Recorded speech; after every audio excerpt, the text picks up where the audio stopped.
जय हिंद। आप में से बहुत से लड़कों ने कमेंट कर करके ये बात पूछा कि सर टूर ऑफ ड्यूटी को अच्छे से समझा दीजिए। तो चलिए समझते हैं हम लोग टूर ऑफ ड्यूटी के बारे में। देखिए, जो आर्मी है इसकी दो सबसे बड़ी खासियत होनी चाहिए। सबसे पहला कि आपकी आर्मी एक्टिव होनी चाहिए, दूसरा कि आर्मी को यंग रखना जरूरी है, जवान रखना चाहिए आर्मी को। इसलिए आर्मी के जवानों को बहुत ही जल्दी रिटायर कर दिया जाता है और रिटायर के बाद उन्हें पेंशन भी दिए जाते हैं। पेंशन के बोझ को कम करने के लिए टूर ऑफ ड्यूटी को लाया गया। तो समझते हैं हम लोग टूर ऑफ ड्यूटी के बारे में डिटेल से। आप अगर ध्यान से समझेंगे तो आर्मी में जाने के कई रास्ते हैं। इंडिया में अगर देखिएगा तो ये 3 रास्ते हैं। अभी इंडिया में एक दौर है परमानेंट कमीशन। परमानेंट कमीशन उसे कहा जाता है जिसमें आपको पूरी ज़िंदगी आर्मी के साथ पूरी लाइफ गुजारनी होती है। लाइफ कहने का मतलब ये नहीं है कि आपको पूरी ज़िंदगी आर्मी में नहीं रहना है। अगर आप जवान हैं तो आपकी उम्र 38 से 40 साल होगी तो आपको रिटायर कर दिया जाएगा। ऑफिसर हैं तो 54-55 पे रिटायर कर दिया जाता है। कर्नल से ऊपर रैंक के हैं तो 60 साल पे रिटायर किया जाता है। तो ऑन एन एवरेज ये परमानेंट में आते हैं। इसके अलावा एक शॉर्ट सर्विस कमीशन होता है। इसमें आपको 10 से 15 साल ड्यूटी करनी होती है। जब तक ड्यूटी करिएगा तब तक आपको सैलरी वगैरह सब कुछ मिलते रहेंगे। 15 साल बाद रिटायर कर दिया जाता है। अब रिटायरमेंट के बाद इन लोगों को पेंशन भी दिया जाता है। अब आर्मी जो नया प्लान कर रही है वो टूर ऑफ ड्यूटी ये 3 साल के लिए होगा। अभी इस पर कोई ऑफिशियल बात नहीं हुई है कि इसका स्ट्रक्चर कैसा रहेगा, लेकिन हमारे जो CDS हैं, chief of defence staff Bipin Rawat, उन्होंने इस ओर इशारा किया था कि टूर ऑफ ड्यूटी का प्लान चल रहा है। तो ये 3 साल के लिए आर्मी में आना होगा। अभी हम इस पर डिटेल से चर्चा करेंगे। अब हमारे देश में कुछ और भी समझिए। हमारे देश में कुछ टेरिटोरियल आर्मी है। टेरिटोरियल आर्मी उसे बोला जाता है जिन्हें हम ट्रेनिंग देते हैं और ट्रेनिंग देने के बाद उन्हें छोड़ देते हैं, भैया आपको जो काम करना है करिए। और जब युद्ध होगा ना तो हम उन्हें बैकअप के लिए बुला लेते हैं। ऐसे टेरिटोरियल आर्मी ये होते हैं। ये इसलिए किया जाता है ताकि लोगों का सेना से जुड़ाव बना रहे। हमारे महेंद्र सिंह धोनी भी टेरिटोरियल आर्मी में लेफ्टिनेंट कर्नल के रैंक पर गए थे। आप अगर देखेंगे महेंद्र सिंह धोनी को तो वो भी टेरिटोरियल आर्मी में अपनी सेवा दिए हुए हैं। इनका रैंक देखेंगे तो ये लेफ्टिनेंट कर्नल के रैंक पे ये गए थे महेंद्र सिंह धोनी। तो ये टेरिटोरियल आर्मी में है। तो ये तो पहले से चल रहा है टेरिटोरियल आर्मी हमारा। तो अब यहाँ देखिए, तो आर्मी पहले से टेरिटोरियल कर रही है। दूसरा, इनवर्स इंडक्शन करना चाह रही है आर्मी। इनवर्स इंडक्शन के तहत क्या करना चाह रही है कि जो CRPF या फिर पैरामिलिट्री में है, जो ड्यूटी कर रहे हैं, मान लीजिए कोई BSF में है, कोई CRPF में है, कोई PSC में है, कोई बिहार मिलिट्री पुलिस BMP में है, इस तरह से है, या पुलिस के जवान हैं, तो उनमें से आर्मी का क्या कहना है कि भैया जो उनमें से तेज तर्रार जवान है ना, उनको हम क्या करते हैं, सेना में लेते आते हैं। कहते हैं कि भैया एक काम करो, तुम चलो 5 साल के लिए तुम सेना में चलो। 5 साल तुमको सेना में ड्यूटी कराते हैं। ऐसा नहीं कि डायरेक्ट ले आ देंगे, उन्हें भी ट्रेनिंग दिया जाएगा, पूरा फौजी बनाया जाएगा और फिर सेना में लाएंगे। 5 साल बाद उन्हें कह दिया जाएगा भैया आप जहाँ थे, जैसे पुलिस में थे तो पुलिस में चले जाइए और हमसे पेंशन मत मांगिए, क्योंकि हम आपको 5 साल के लिए ना बुलाए हैं, हम तो आपको और बेहतर कर दिए हैं और बेहतर करके लौटा रहे हैं। आप जिस डिपार्टमेंट में थे वहाँ और जाके एकदम अच्छे से ड्यूटी कीजिएगा। तो ये भी एक तरह का अच्छा है। अब उनको तो पेंशन वो गवर्नमेंट देगी जिधर से वो आए हैं, पैरामिलिट्री में से। आर्मी ने अपने सेना में 5 साल ड्यूटी भी करा लिया और वापस भी कर दिया, आर्मी का पेंशन भी बच गया। तो वो इन्वर्स इंडक्शन पे भी विचार कर रही है। इसी के तहत NCC को भी बैकअप में तैयार करके रखा जाता है कि अगर बहुत ज़्यादा हम लोग कैजुअलिटी हो गई लड़ाई के समय, तो एक बैकअप के लिए हम NCC को भी रख सकते हैं। मैंडेटरी सर्विस हमारे देश में नहीं है। इजराइल में है क्या कि इजराइल में आपको लगभग 2.5 साल सेना में जाना ही जाना है। हम ये नहीं कर सकते मैंडेटरी सर्विस, क्योंकि एक जवान को ट्रेनिंग करने में काफ़ी खर्च आते हैं और हमारे पास इतने पैसे नहीं हैं कि इतने बड़ी जनसंख्या को हम मैंडेटरी सर्विस या मैंडेटरी आर्मी सर्विस के लिए ट्रेनिंग दे सके। तो ये तो हमारे देश में पॉसिबल ही नहीं है कि हम पूरे देश की जनता को अनिवार्य रूप से सेना की ट्रेनिंग दे सके। इन्वर्स इंडक्शन क्या है समझा दिए। टेरिटोरियल आर्मी केवल सेना का मनोबल बढ़ाने के लिए इसमें VIP लोग को शामिल कर दिया जाता है। अब मेन जो है वो हमारी बात चल रही है किस पर, टूर ऑफ आर्मी पर, टूर ऑफ ड्यूटी पर। इसके तहत केवल 3 साल के लिए लाया जाएगा। अब आप कहिएगा कि सर 3 साल में फ़ायदा क्या होगा। देखिए, मान लीजिए अगर इस साल 1000 लोगों को भर्ती किए, फिर अगले साल 1000 लोग, फिर अगले साल 1000 लोग, 3 साल में हमारे पास कितने हो गए, 3000। अब अगले साल तो जो पहले आए थे वो तो रिटायर होंगे, फिर 3000 आ जाएंगे। तो इस तरह से हमारे पास हमेशा एक रेगुलर आर्मी बनी रहेगी और ये आर्मी को हमें क्या नहीं देना पड़ेगा, पेंशन भी नहीं देना पड़ेगा। अभी हम पेंशन पे आएंगे, चर्चा करेंगे। अब थोड़ा सा हम आगे समझते हैं टूर ऑफ ड्यूटी में, ध्यान से समझिए। इस टूर ऑफ ड्यूटी के बारे में समझिए। ये एक तरह का इंटर्नशिप है। इंटर्नशिप क्या होता है कि आपको किसी खास काम के लिए और खास फिक्स समय के लिए जब बुलाया जाता है तो उसे इंटर्नशिप कहते हैं। इससे सेना हमेशा जवान रहेगी, यंग रहेगी। जैसे मान लिया कि हमने 1 साल के लिए 1 लाख लोगों को किस में भर्ती किया, टूर ऑफ ड्यूटी में। इस साल भर्ती किया, फिर अगले साल 1 लाख को भर्ती कर लेंगे, फिर अगले साल 1 लाख को कर लेंगे, यानी 3 लाख हमारे पास आ गए सब। फिर अगले साल इधर 1 लाख को रिटायर करेंगे तो फिर 1 लाख को भर्ती भी तो कर लेंगे। और जिसको हम रिटायर किए उसको तो पेंशन देना नहीं है कि भैया हम 3 साल ड्यूटी कराए हैं। अब ध्यान से समझिएगा जी, ऐसे करके हमारे पास 3 लाख का स्टॉक बचा। और ये 3 लाख की जो आर्मी है एकदम यंग है। 18 साल के लड़कों को भर्ती करेंगे, 18, 19, 20, 21। तो ये 3 साल का, 18 से 21 साल का, 18 से 21 साल के लड़कों को शादियों ब्याह नहीं हुआ रहता है, एकदम यंग गर्म खून रहता है। अब बॉर्डर के फ्रंट लाइन पे खड़ा करेंगे ना, देशभक्ति राष्ट्रवाद तो कूट कूट के भरा है, समझ में। अब जैसे कोई परिवार वाला आदमी है, सेना हमारी हर उम्र के जवान बहादुरी से लड़ते हैं, लेकिन जो 40-50 साल एज हो गया उन पे जिम्मेदारियां हैं, उनके बाल बच्चे हैं, वो भी इंसान हैं, वो भी हमारे लिए लड़ते हैं। तो एक उनके ऊपर जिम्मेदारी है। एक वो जो नया नया छोड़ा जाता है, इसमें कोई जिम्मेदारी नहीं, ना आगे नाथ ना पीछे पगा, गोली चलाया रे तुम हम पे, वो चलाएगा हमसे चुरा बम मार देंगे यहाँ पे।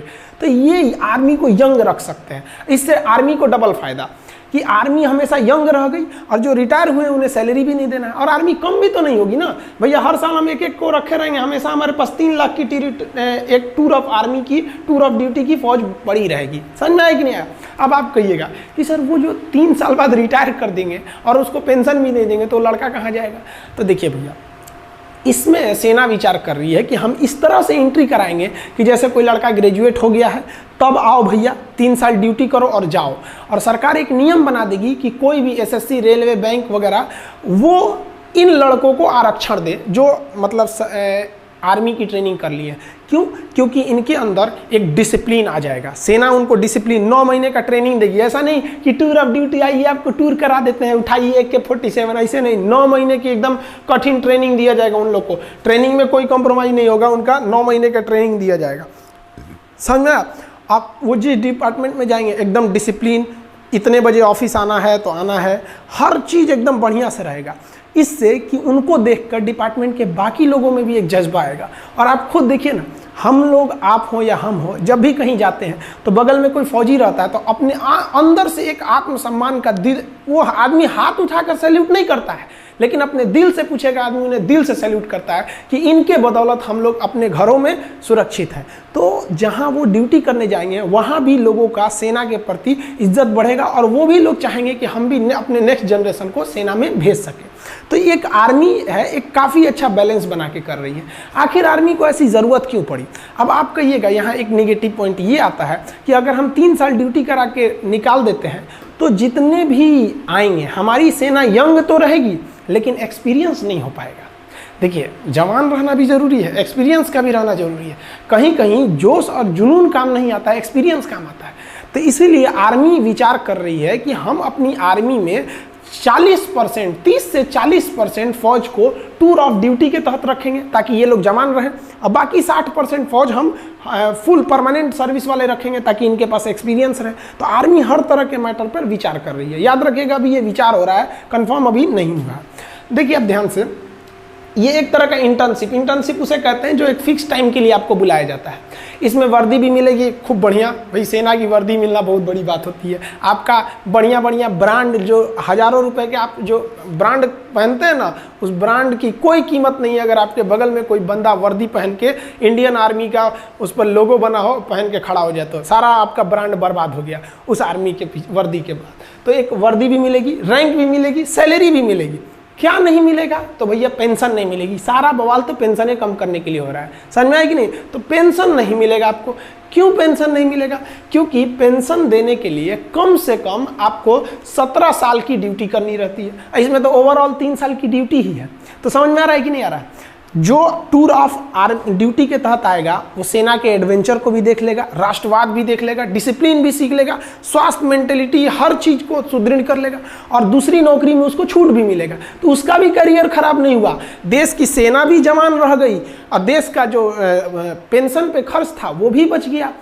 आर्मी का जनता से जुड़ाव भी हमेशा रेगुलर बना रहेगा 3 साल पे। अब जैसे क्या होता है कि एक आर्मी गया वो 40 साल ड्यूटी पे रहेगा, तो भैया 40 साल तक आप उसके जगह पे दूसरा भर्ती नहीं ना करेंगे, यहाँ तो हर 3 साल पे ड्यूटी पे भर्ती करना है। तो समझ में आ रहा है। अब आप देखिए जरा ध्यान से, इस इंटर्नशिप पे क्या किया जाएगा। शुरुआत में ऐसा नहीं है कि आप कोई सेना में कोई डिसीजन बड़े पैमाने पर ले सकते हैं। तो आर्मी का कहना है कि पहले हम 1000 जवान और 100 ऑफिसर को भर्ती करेंगे। इसमें 1000 जवान को भर्ती करेंगे, 100 ऑफिसर को। इसमें देखेंगे कि इस पर क्या अभी प्रोसीजर है, क्या इसके रिजल्ट आएंगे। हम आपको अभी इसके फायदे समझाते हैं। अब ध्यान से समझिए इसके फायदे क्या क्या होंगे हमारे। देखिए इसके बेनिफिट समझाते हैं।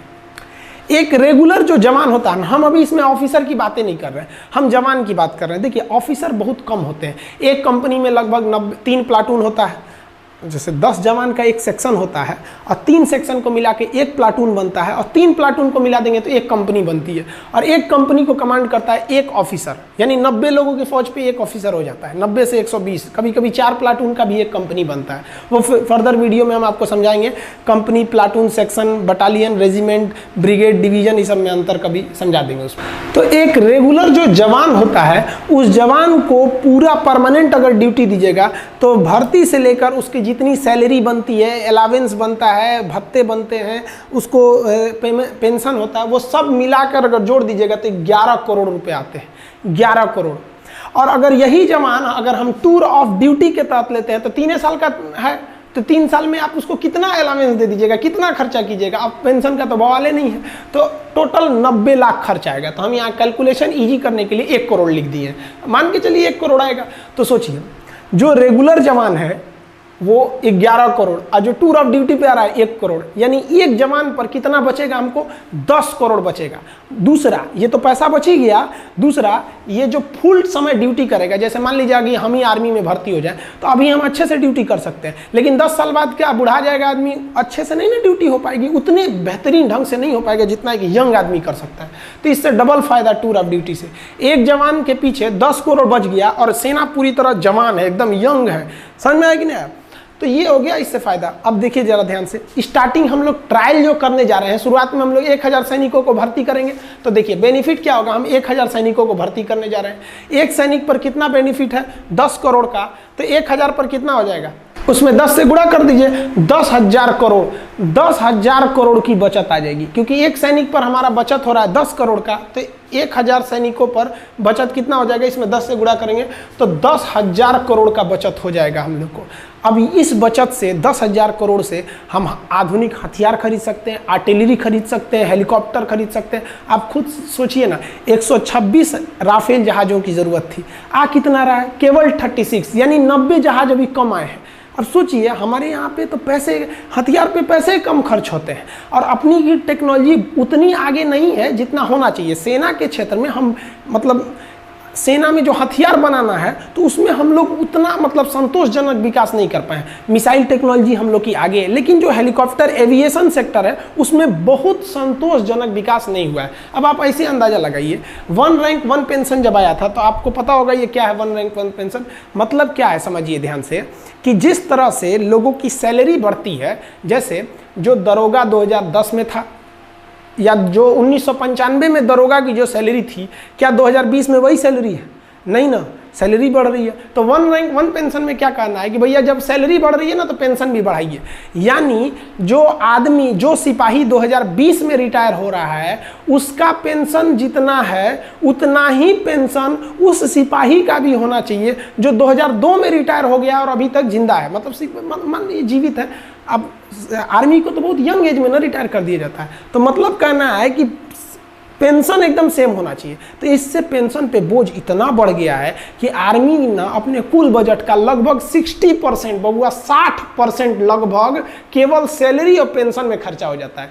यानी जो आर्मी को पैसे मिलते हैं उस पैसे का 60% सैलरी या पेंशन में खत्म हो जाता है। बाकी में आपका डीजल का खर्चा है, ये वगैरह वगैरह खर्चे हैं, तो बहुत कम खर्च हो पाते हैं हम लोग का। अब ऐसे समझिए ध्यान से, हमारी आर्मी को टोटल 2.5 लाख करोड़ रुपए मिलते हैं साल में, कि भैया इस 2.5 लाख करोड़ में आपको जो करना है करिए। अब 2020 का हम आपको बताते हैं, जो 2.5 लाख करोड़ मिले थे हम लोग को, उसका हिसाब देखिए ध्यान से यहाँ पे कैसे है 2.5 लाख करोड़ का 2020 में। उस 2.5 लाख करोड़ में से 1,33,000 करोड़ हम लोग पेंशन देने में खर्च कर दिए, यानी लगभग आधा खर्च कर दिए पेंशन देने में, 1 रैंक 1 पेंशन का पेंशन पे। और हथियार कितने का खरीदे? 1,20,000 करोड़। आप अगर इसको जोड़िएगा तो लगभग 2.5 लाख करोड़ आ जाता है।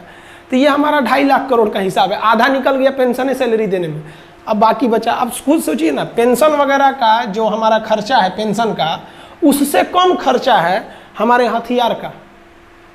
अब कहीं ना कहीं आपको भी अजीब लग रहा होगा सुन के कि भैया हम हथियार पे जितना खर्च कर रहे हैं उससे ज़्यादा पेंशन पे खर्च कर रहे हैं।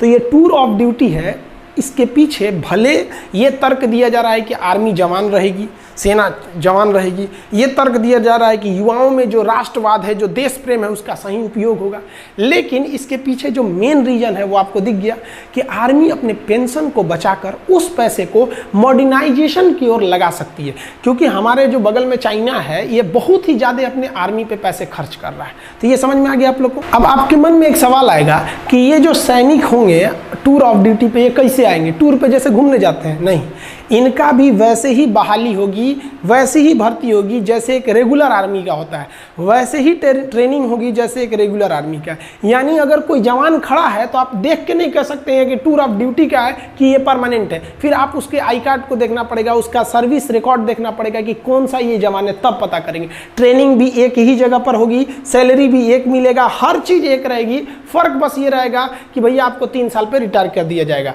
बस, अब और पेंशन नहीं दिया जाएगा। भर्ती सेम होती है। आप आर्मी की भर्ती देखे होंगे, हमारे देश के जितने युवा जवान होते हैं वो दौड़ लगाते हैं, वो लोग 4 मिनट में 1600 मीटर दौड़ लगा के वो दौड़ लगाते हैं। फिर जो प्रोसीजर होती है उनका, वो उस प्रोसीजर के बाद वो लोग सेलेक्ट होते हैं, और सेलेक्ट होने के बाद तब वो कहाँ जाते हैं? आर्मी में जाते हैं। सबका पैरामीटर सेम रहेगा। आर्मी में अगर वो चले जाते हैं तो आप नहीं कह सकते हैं कि इनमें से कौन सा जवान टूर ऑफ ड्यूटी का है और कौन सा जवान हमारा मतलब परमानेंट है। तो सब का सब क्या रहेगा? एकदम सेम रहेगा। आप समझ में आ गया आप लोग को कि ये टूर ऑफ ड्यूटी मेनली किसके लिए किया जा रहा है? कि भैया हम अपने पेंशन पे हो रहे खर्च को कंट्रोल कर सके और अपनी सेना को मॉडर्न टेक्नोलॉजी दे सके। जैसे हमारे सैनिकों का बैलिस्टिक हेलमेट नहीं रहता है, इंफ्रारेड रिकॉग्नाइजर नहीं रहता है, अभी भी हम लोग इंसास राइफल लेके चल रहे हैं लोग। तो ये सब चीज़ें, आर्मी की जो बूट होती है वो काफ़ी हैवी होती है, वजन में बहुत भारी होता है। अभी कई ऐसे बूट आ गए हैं आर्मी के पास, जैसे अमेरिकन सोल्जर का दिखेगा तो बूट बहुत मजबूत रहता है, जूता, और भारी नहीं रहता है। हमारे सैनिकों का बूट मजबूत है लेकिन भारी है। तो भैया उसके लिए क्या चाहिए? पैसे चाहिए। तो हम लोग का आधा पैसा तो सैलरी पेंशन पे ख़त्म कर दे रहे हैं। तो आई होप आप समझ गए होंगे टूर ऑफ आर्मी का। बाकी आर्मी में हथियार वगैरह कौन से होते हैं, कैसे आप देख सकते हैं, देख के कैसे पहचान जाएंगे कि AK-47 है, कि SLR है, कि 303 है, कि इंसास है, पिस्टल, माउजर, इस सब में क्या क्या डिफरेंस होता है, इस सब के बारे में हम आपको वीडियो बना देंगे। बहुत से लड़के कर रहे हैं प्लेलिस्ट बनाने के लिए, तो उसको भी बना देंगे, और प्लेलिस्ट में हम आपको डिफेंस में आपको हर एक चीज़ हथियार वगैरह के बारे में भी समझा देंगे, ताकि युवाओं के प्रति एक जिज्ञासा रहती है कि हमारी आर्मी क्या कर रही है। आई होप आप समझ गए होंगे। समझ में आया? एक सैल्यूट हमारे भारत के वीर जवानों के लिए। जय हिंद।